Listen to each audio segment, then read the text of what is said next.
Hey everyone, my name is David Dunbar, or the Theme Park Evangelist. So, finally doing another at home vlog again. I'm sorry it's a little dark in here. You probably can tell.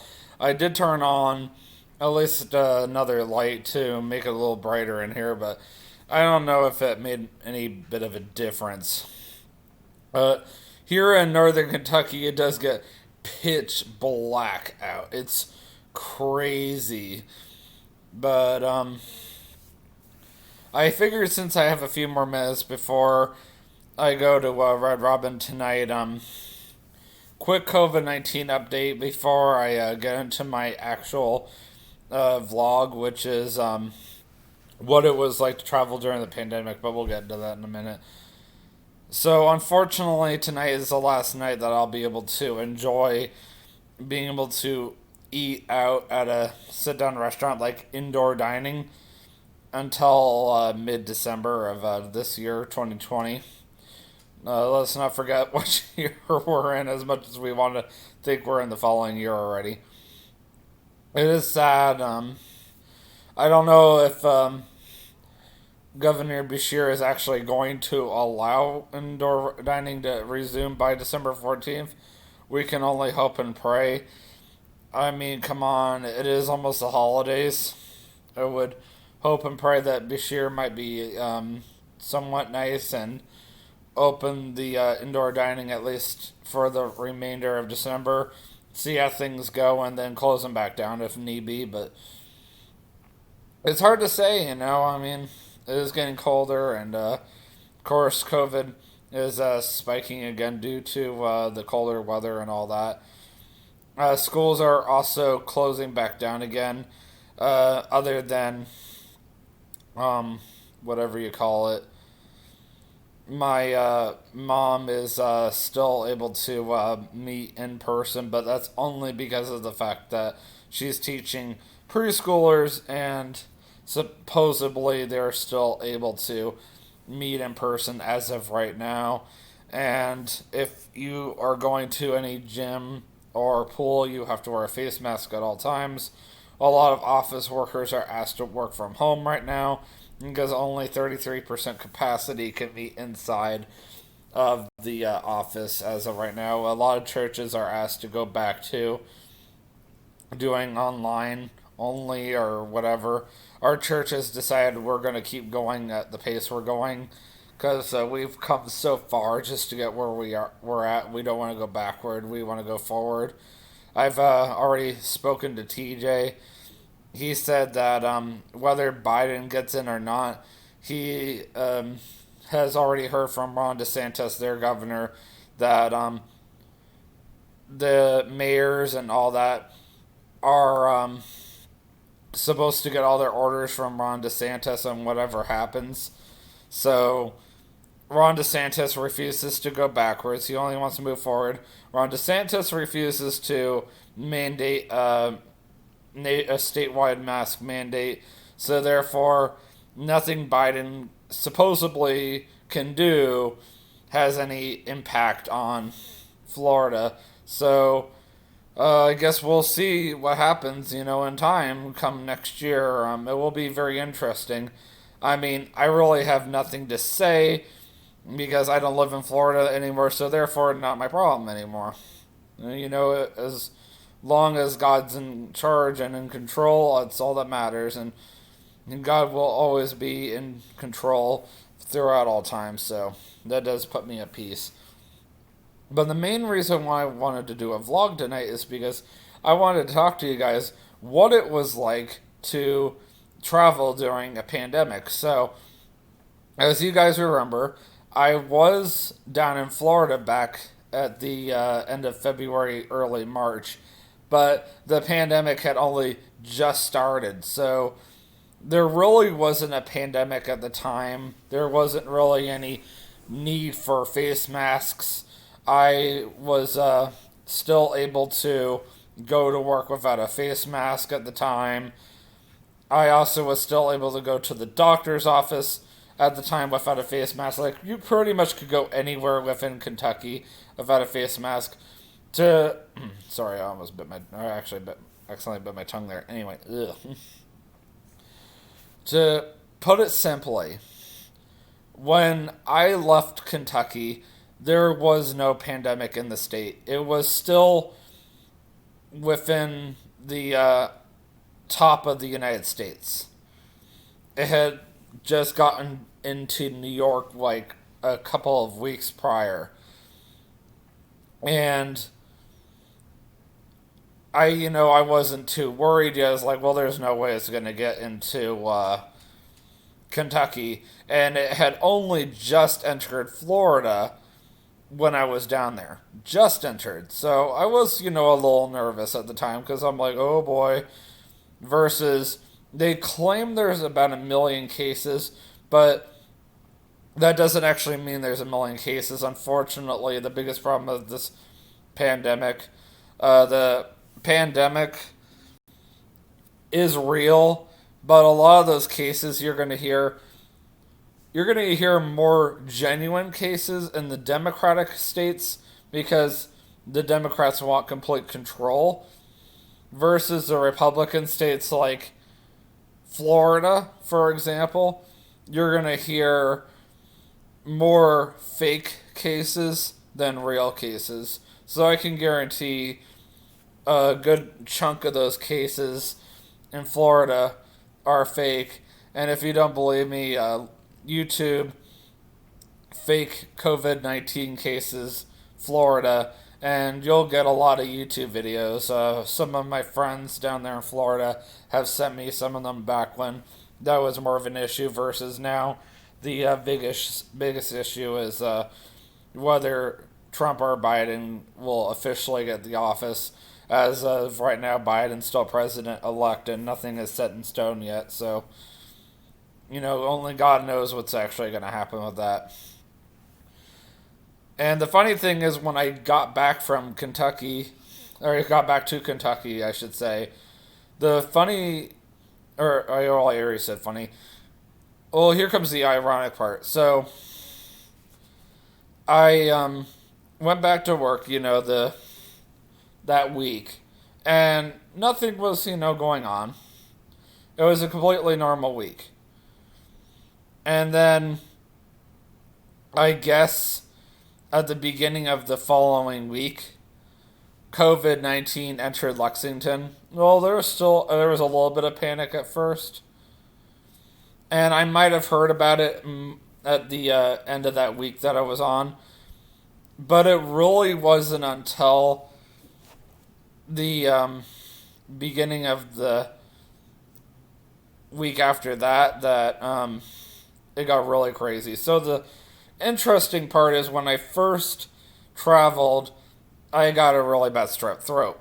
Now, if I had come to work with that really bad strep throat, they automatically would have classified that as COVID right away. I would have been thrown out for 2 weeks. Back several months ago, they just assumed that I was sick, and I got permission from my doctor, which I had no problem scheduling an appointment at all. It was very easy. It was great. Honestly, God planned that perfectly. I was very happy that I was able to go to see my doctor, pay the copay, get some antibiotics in my system, take 2 days off from work, go back to work, and somewhere between the time that I got strep throat and the time I came back is when COVID-19 showed up in Burlington, which is around the area where I live. I'm not saying officially where I live, but it's around the area where I live. And people were just freaking out, and that's right when the pandemic officially hit northern Kentucky. It already had been in Kentucky before that, but now it was in northern Kentucky. So, very interesting, scary time. And it's been in Kentucky ever since, and it's just spread and spread and spread. It's been crazy. And of course, it's the same thing of Ohio, and then of course, we've had lockdowns, we've had so many restrictions, we've had so many cases, we've had mask mandates in all 3 states. So we saw the lowest amount of cases in the whole tri-state area, and I think a lot of it has to do with the fact that we have a Democratic governor. That's just me personally. So anyway, let's fast forward several months. So we are on our way to Cleveland, right? My brother and I. So nothing out of the ordinary happened until we got to our first rest stop. We did the drive-through at Arby's, and because Arby's still won't reopen their dining room yet, and Chick-fil-A finally just started to reopen their dining rooms just to be told to shut down again. That's gotta suck. Well, their dining rooms anyway. But Arby's, of course, is like, well, we're not reopening our dining rooms. No way, Jose. Which is too funny. Raising Cane's is the same way. So I show up at the Arby's. I get my dinner, and then I have my brother transfer me some money so I can pay for the hotel that night. And we start driving, and I think we got near Columbus, and we stopped at our first rest stop. So of course I'm thinking to myself, well, I don't know if rest stops are requiring face masks, but I'll wear one anyway. So of course they had a guy there. He was cleaning. It kind of reminded me of when I took Brandy, my ex, to the Ark Encounter, and we stopped at a rest stop to eat Arby's. Excuse me. And there was someone cleaning then too. I don't usually see rest stops getting cleaned. Ever since the pandemic started, I've been seeing them getting cleaned all the time. It's been really interesting. So, we saw that. And then, of course, pretty much everybody I ran into at that rest stop, which really wasn't a lot of people, were all wearing face masks. So I'm thinking to myself, oh, I can totally see where this trip is going. Pretty much after that, we were able to easily get to Cleveland without a problem. Well, we actually stopped at a suburb of Cleveland, which is North Olmsted. So that's where our hotel was at. We stopped at a La Quinta we stayed at last year. And they, of course, were requiring face masks. But they seemed more relaxed about it up there, which is really interesting. At the hotel, anyway. Once you got more into Cleveland, they were more strict about it, which makes sense. And, we're at this hotel, and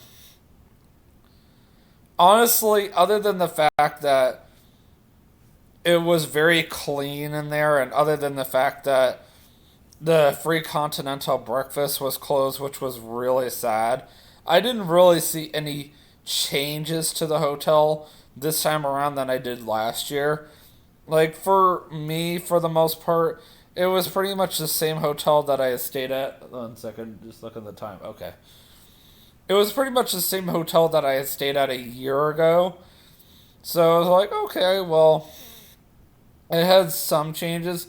It definitely feels cleaner. It definitely feels a little more strict. It's not as laid back as it was.